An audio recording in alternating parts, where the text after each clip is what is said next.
City के जेठुली गांव में हिंसा में जो कुछ अब तक हुआ उस पर मंत्री समीर महासेठ का बेतुका बयान आया है। बताते हैं आपको इसके बारे में बड़ी खबर। महंगाई और बेरोजगारी को मंत्री समीर महासेठ इस हिंसा का कारण बता रहे हैं। बड़ी खबर आपको बता रहे हैं, पटना सिटी हिंसा का मुख्य कारण बेरोजगारी है। लोगों को रोजगार मिलता तो ऐसी घटना नहीं होती, ये कहना है नीतीश सरकार के मंत्री समीर महासेठ का। पटना सिटी के जेठुली में जिस तरह की हिंसा देखने को मिली, जहां पुलिस तक को बैकफुट पर आना पड़ा, उस हिंसा के पीछे का कारण मंत्री समीर महासेठ क्या कह रहे हैं, सुनाते हैं आपको। जो भी चीज है गलत है, लोग में आक्रोश इसलिए बढ़ रहा है कि नीतियां अगर है रोजी रोजगार देने का, अगर 2 करोड़ अगर दिया रहता है भारत सरकार तो रोज मतलब इतना फ्रस्ट्रेशन नहीं होती। हर एक आदमी का इनकम घट रहा है, महंगाई बढ़ रही है, तो आक्रोश है।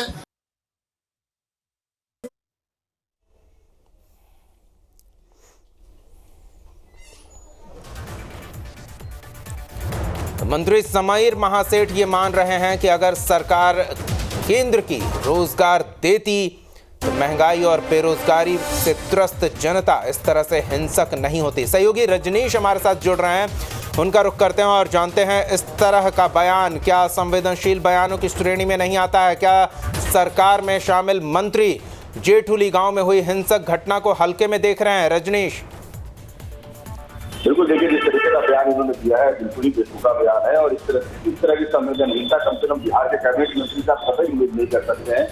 जो घटना घटी है, किन कारणों से घटी है, क्यों हुई है, सभी को पता है। मामला लॉ एंड ऑर्डर से भी जुड़ा हुआ है और जिस तरीके का बयान जो समीर महासेठ दे रहे हैं कि महंगाई के कारण, आप महंगाई को बेरोजगारी को इस तरह की घटना से नहीं जोड़ सकते हैं। 3 लोगों की जान चली गई है, लोगों ने हथियार का इस्तेमाल किया है।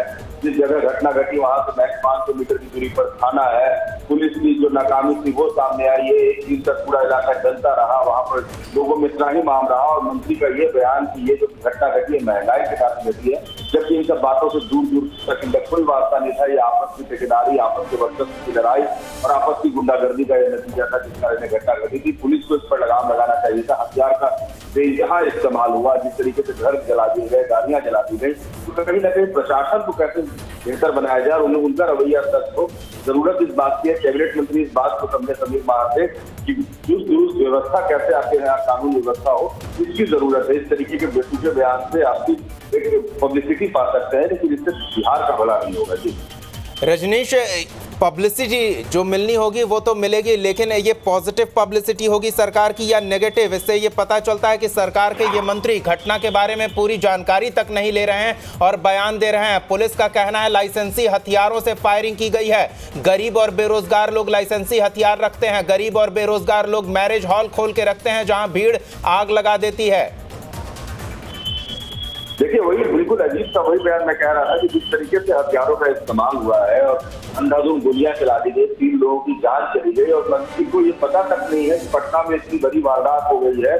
पूरा देश जान रहा है कि 24 घंटे से ज्यादा तक एक पूरा इलाका जलता रहा। पूरे इलाके में आग के गोले दिखते रहे, लोग घर जलाते रहे, पत्थरबाजी होती रही, पुलिस भागती रही, ये सब कुछ होता रहा और सूबे के मंत्री को ये पता नहीं कि राजधानी पटना में इतनी बड़ी घटना घट गई, जबकि पूरा देश जान रहा है। वो कह रहे मुझे घटना की जानकारी नहीं है। और जब जानकारी नहीं है तो आपको ये बेतुका बयान क्यों दे रहे हैं कि महंगाई और बेरोजगारी के कारण लोगों में आक्रोश है? वो आक्रोश किस लिए था, घटना किस लिए घटी, अगर आपको नहीं पता है तो फिर इस तरीके का बयान मंत्री को कम से कम नहीं देना चाहिए। इससे सरकार की छवि धूमिल होती है, सरकार की छवि खराब होती है और जो सरकार है उसकी संवेदनहीनता लोगों को दिखने लगती है। रजनीश, क्या अब हालात को सरकार गंभीरता से लेती दिख रही है? प्रशासनिक अमला हालात पर काबू पाने के लिए तत्परता से प्रयासरत दिख रहा है? देखिए, बहुत हद तक जो पूरी व्यवस्था है वो कायम करने की कोशिश की जा रही है कि सुचारू रूप से तमाम व्यवस्थाएं कायम हो जाए। बहुत हद तक हालात काबू में आ गए हैं। कल दोपहर तक जितने बुरे हालात थे आज उतने बुरे हालात नहीं है। कल रात भर वहां पर अधिकारियों ने कैंप किया है, पुलिस पर अभी भी वहां पर फ्लैग मार्च किया गया है, लोगों को कंट्रोल किया गया है। तो बहुत हद तक नॉर्मलाइज किया जा रहा है सिचुएशन को। न्यूज स्टेट की टीम भी लगातार वहां पर कैंप कर रही है और हम लोगों ने देखा किस तरीके से वहाँ सिचुएशन को धीरे धीरे नॉर्मलाइज किया जा रहा है। तो ये एक अच्छी बात है कि जिस तरीके से पूरा इलाका दहशत में रहा है 2 दिनों तक, अब वहाँ पर स्थितियां सामान्य हो चली है। जी रजनीश, क्या इस तरह के बयानों का कारण ये हो सकता है कि सरकार के पास इस घटना को लेकर कोई सफाई नहीं है, कोई स्पष्टीकरण नहीं है देने को? मत है कि सरकार के पास कोई जवाब नहीं है। सरकार के पास ये जवाब नहीं इसी सवालों का कि आखिर एक दिन तक इतनी बड़ी संख्या में लोग वहां पर इस तरीके से हजारों लोग जुटकर और गैर कानूनी तरीके से सड़क को जाम करते रहे, आग लगाते रहे, बस्तियां जलाते रहे, घर जलते रहे, दुकानें जलती रही, लेकिन जो कम्युनिटी हॉल थे वो जला दिए गए, गाड़ियां जला दी गई। तो ये सरकार की नाकामी है। अगर विधि व्यवस्था दुरुस्त नहीं रहेगी, शासन का इकबाल नहीं होगा, लोग अपने हाथ में कानून लेने लगते हैं। और वहां पर यही हुआ, घटना घटी और घटना के बाद लोगों ने खुद के हाथ में कानून ले लिया, जो कि बिल्कुल गलत है। प्रशासन की हनक होनी चाहिए, व्यवस्था इतनी चीज दुरुस्त होनी चाहिए कि इस तरह की घटना घटे वो भी तो उसके आगे कितने लोग आक्रोशित न हो जाए कि सार्वजनिक संपत्ति को तो नुकसान हो ही हो, लोगों की निजी संपत्ति को भी नुकसान हो, लोगों के जान शासन में पर्याप्त। क्योंकि जिन घरों को जलाया गया वहां पर कई महिलाएं और बच्चे फंस गए थे पहले दिन, जिन्हें पुलिस ने निकाला। अगर वो बच्चे और महिलाएं अंदर रह जाती तो सोचिए कितनी बड़ी वारदात हो जाती।